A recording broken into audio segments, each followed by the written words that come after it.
ఏపీలో ఎన్నికలు పూర్తయ్యాయి. ఓటర్ల తీర్పు ఈవీఎంలలో నిక్షిప్తమైంది. ప్రస్తుతం ముఖ్యమంత్రి వైఎస్ జగన్మోహన్ రెడ్డి సారథ్యంలో వైఎస్ఆర్ కాంగ్రెస్ పార్టీ అధికారంపై నమ్మకంతో ఉంది.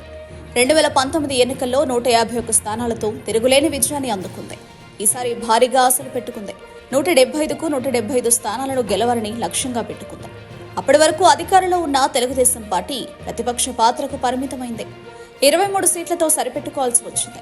ఈసారి జరిగిన అసెంబ్లీ ఎన్నికల్లో ఏ పార్టీ అధికారంలోకి వస్తుందనే విషయంపై చర్చ మొదలైంది. తెలుగుదేశం, జనసేన పొత్తు పెట్టుకున్న ప్రస్తుత పరిస్థితుల్లో 2019 నాటి ప్రభంజనాన్ని వైఎస్ఆర్సీపీ మళ్లీ సృష్టిస్తుందా అనేది ఆసక్తికరంగా మారింది. దీనిపై ఫస్ట్ స్టెప్ సొల్యూషన్స్ అనే సంస్థ ఓ సర్వే నిర్వహించింది.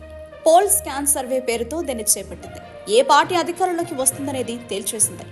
ఈ సర్వే కోసం రాష్ట్రంలోని 175 నియోజకవర్గాల్లో 2,57,000 మంది ఓటర్ల మనోగతాన్ని తెలుసుకుంది.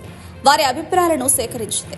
ప్రభుత్వ పాలన, స్థానిక ఎమ్మెల్యే పనితీరు, నియోజకవర్గాల్లో ఉన్న రాజకీయ స్థితిగతులు, మౌలిక సదుపాయాలు, ప్రజలకు ప్రభుత్వం నుంచి అందుతున్న సంక్షేమ పథకాల ఫలాలు వంటి అంశాలను పరిగణలోకి తీసుకుంది ఆ సంస్థ. ఈ సర్వే ప్రకారం చూస్తే ఏపీలో మరోసారి వైఎస్ఆర్సీపీ విజృంభణ ఖాయం. మొత్తంగా 110 అసెంబ్లీ నియోజకవర్గాల్లో వైఎస్ఆర్సీపీ విజయం సాధిస్తుందని తేల్చింది. ఓటర్లు వైఎస్ఆర్సీపీ అభ్యర్థిని భారీ మెజారిటీతో గెలిపిస్తారని స్పష్టం చేసింది. అత్యధికంగా వైసీపీకి 43 సీట్లు రాయలసీమ నుంచే వస్తాయని సర్వే తేల్చింది. ఇక టీడీపీ కూటమి 45 ఎమ్మెల్యే సీట్లకే పరిమితమవుతుందని, ఓటమి ఖాయమని తేల్చింది.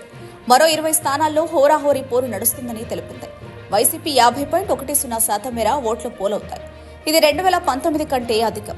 టీడీపీ, జనసేనకు 43.12, బీజేపీ, కాంగ్రెస్ కు 2.08% ఓట్లు పడతాయి. మరో 4.70% ఓట్లు నిర్ధారణకు రాలేదు. ఈ రిపోర్టు సోషల్ మీడియాలో వైరల్ గా మారింది.